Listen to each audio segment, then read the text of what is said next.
Çanakkale Savaşı'nda ağır yara alan İsmail Teğmen iyileşmesi için evine gönderilir. Cepheden ayrılırken arkadaşlarına "Yaram kabuk bağlar bağlamaz geri geleceğim" der.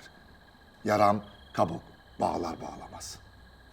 Sisli bir Karadeniz sabahında 5 yaşında bir çocuk sahilde çakıl taşlarıyla oynamaktadır. Birden sis bulutu arasından bir askerin geldiğini görür. Abisidir gelen. Hiç görmemiştir ama duymuştur bir abisinin olduğunu Çanakkale'de savaşan. Koşar ve başını göğsüne gömer yaralı askeri. Rukiye Hanım yaralı oğluyla karşılaşınca sevinci ve hüznü aynı anda yaşar. "Üzülme" der Teğmen İsmail annesine. "Üzülme anne, iyiyim ben. Yaralarım iyileşsin, arkadaşlarımın yanına döneceğim."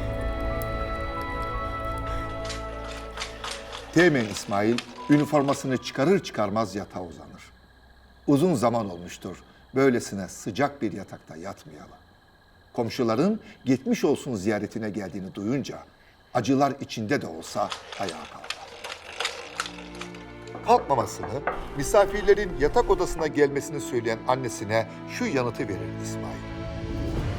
"Olur mu hiç öyle şey anne? Sen salona buyur et komşuları. Ben üniformamı giyip geliyorum." 5 yaşındaki çocuk o gün yaralı abisinin salonun kapısında üniformalı haliyle duruşunu hayatı boyunca unutmayacaktır. Acılar içindeki yorgun Teğmen gitmiş, yerine hiç yaralanmamış gibi dimdik duran bir asker gelmişti. Teğmen İsmail, komşularının Çanakkale'de olan bitenlerle ilgili sorularını yanıtlarken onlara moral vermek için şunları söyler. "Böyle şeyler düşünmeyin.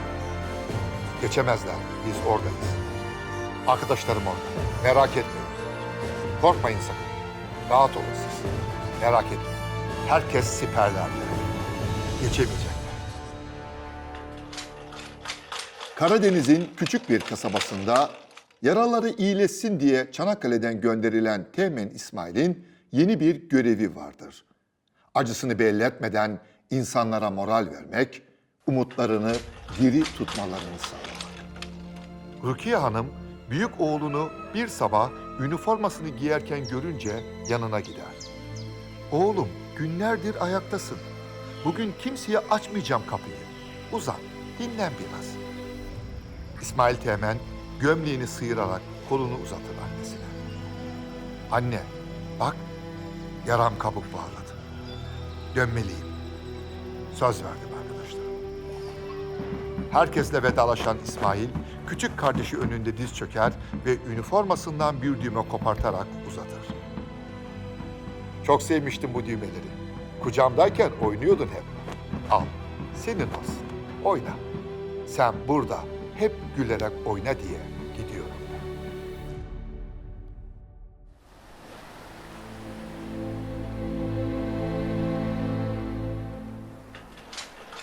Düğmeyi avucuna alan çocuk o günü şöyle anımsayacaktır. "Abim geldiği gibi sisli bir sabah ayrıldı kasabamızdan ve onu bir daha hiç görmedik." Ortaokulda öğrenciyken İstiklal Marşı için açılan yarışmaya şiir gönderir İsmail Teğmen'in kardeşi. Başarısını tebrik eden, edebiyata yeteneği olduğuna dair bir mektup alır. Vazgeçmez yazmaktan. Masasının bir köşesinde şehit düşen abisinin düğmesine bakarak şiirler, romanlar, öyküler yazar. Ve adını edebiyat dünyamıza Hababam sınıfının yazarı Rıfat Ilgaz olarak yazdırır. Rıfat Ilgaz hocam şunu söylemişti bana. "Ben Çanakkale'den gelen yaralı abime o sabah sarıldığımda kardeş kokusunu almıştım ilk kez.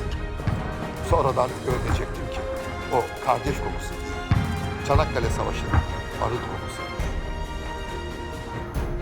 Çanakkale'yi geçilmez kılan güzel ve cesur yüreklerin anısına sonsuz saygı ve minnet duyuyoruz.